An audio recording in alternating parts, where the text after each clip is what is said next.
we'd really always been fighting NSTA because we were the new technology. They were resisting it. We were trying to get them to come out of the dark ages. So back in about 1990, performance-oriented packaging concept was started to, I think, by the United Nations. And NSTA's executives wanted to get involved with that to see if they could be the administrators of performance-oriented testing. They asked Lancemont to support that concept. So I got to know the people. So then I'm back in Michigan.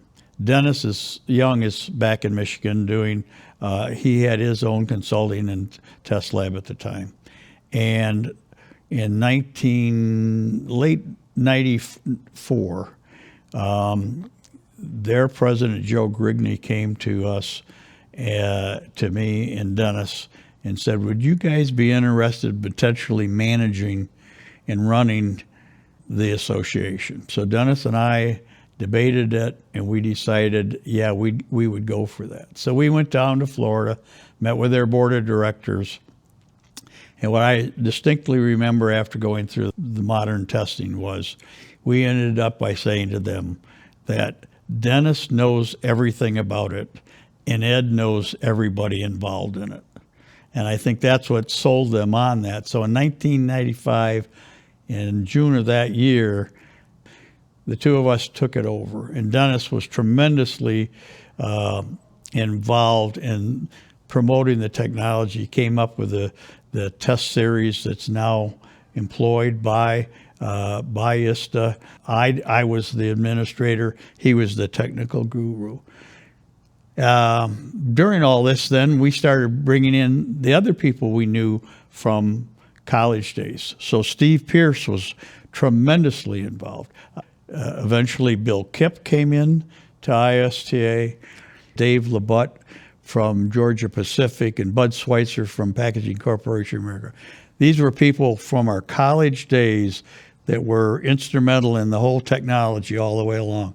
Now they've come in to make ISTA the leading proponent of modern distribution dynamics testing.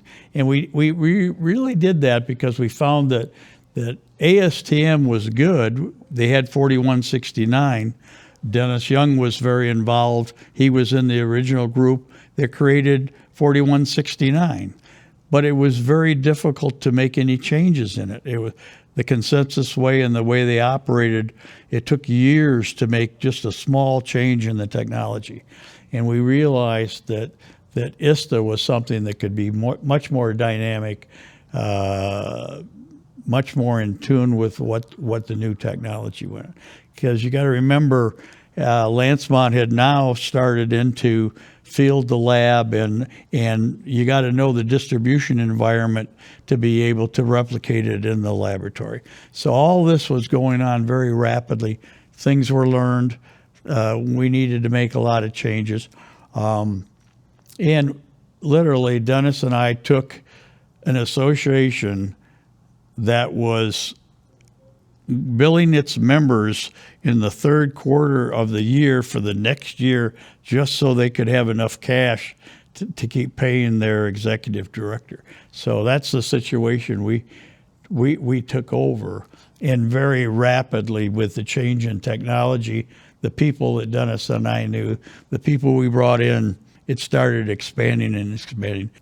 My next transition was running ISTA, and then Dennis went back into the private consulting in his own testing laboratory. So I was running it, brought in Bill Kipp and these other people, brought in the current director, or the current president of ISTA, A.J. Gruber. He was on board with us, and we just built it up, and it's continued to skyrocket since then.